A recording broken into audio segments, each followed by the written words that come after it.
காஜல் அகர்வாலோட அஜித் கனவை கலைச்ச இயக்குனர். எல்லா நடிகைகளையும் போலவே காஜல் அகர்வாலுக்கும் அஜித்தோட நடிக்கணும்ன்ற கனவு நீண்ட காலமா இருந்துட்டு இருக்கு. அதனால விஜய், சூர்யா, கார்த்தி போன்ற நடிகர்களோட நடிச்சபடியே அஜித் நடிக்கும் படங்களுக்கான முயற்சியையும் எடுத்து வந்தாரு. அப்படி வீரம் படத்துல அவர் நடிக்க போறாருன்னதும் அதுல நடிச்சுட்டு திரைக்கு பின்னால் படு தீவிரம் காட்டினாங்க காஜல். சம்பந்தப்பட்ட பட நிறுவனமும் காஜலுக்கு தெலுங்குலயும் மார்க்கெட் இருக்கிறதுனால அவர் நடிக்க வைக்கலான்ற முடிவுல தான் இருந்தாங்களாம். ஆனா அந்த படத்தை இயக்குன சிறுத்தை சிவா அதுக்கு ஒத்துக்கலையாம். தமிழை பொறுத்தவரை எனக்கு தமன்னா தான் சென்டிமெண்ட். சிறுத்தை படத்துல அவர் நடிச்சாங்க, அது ஹிட் ஆச்சு. அதனால இப்போ அஜித் படத்துலயும் அவங்க நடிச்சா ஹிட் உறுதியாயிடும்னு விடாப்பிடியா அவங்களையே ஒப்பந்தம் செஞ்சுட்டாராம்.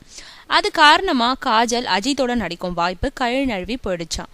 இதனால இப்ப அஜித்தோட நடிக்கணும்ன்றதை விட தன்னை அஜித்தோட நடிக்க விடாம செஞ்ச தமன்னாவை வீழ்த்தணும்ன்று அவங்களுக்கான வாய்ப்புகளை அபகரிக்கும் திரைமறைவு வேலைகள்ல ஈடுபட்டிருக்காங்களாம் காஜல்.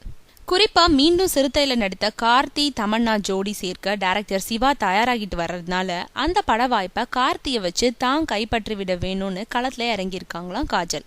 இந்த செய்தி தமன்னாவோட காதுக்கு செல்ல சீரும் பாம்பாயிட்டாங்களாம். பையா, சிறுத்தைன்னு 2 ஹிட் படங்கள்ல கார்த்தியோட நடிச்சிருக்கேன். ஆனா காஜல் அவரோட இணைஞ்சு நடிச்ச அழகு ராஜா தோல்வி அடைஞ்சிருச்சுன்றத முன் வச்சு சிறுத்தை சிவாவை ஸ்ட்ராங்கா பிடிச்சுக்கிட்டு இருக்காங்களாம் தமன்னா.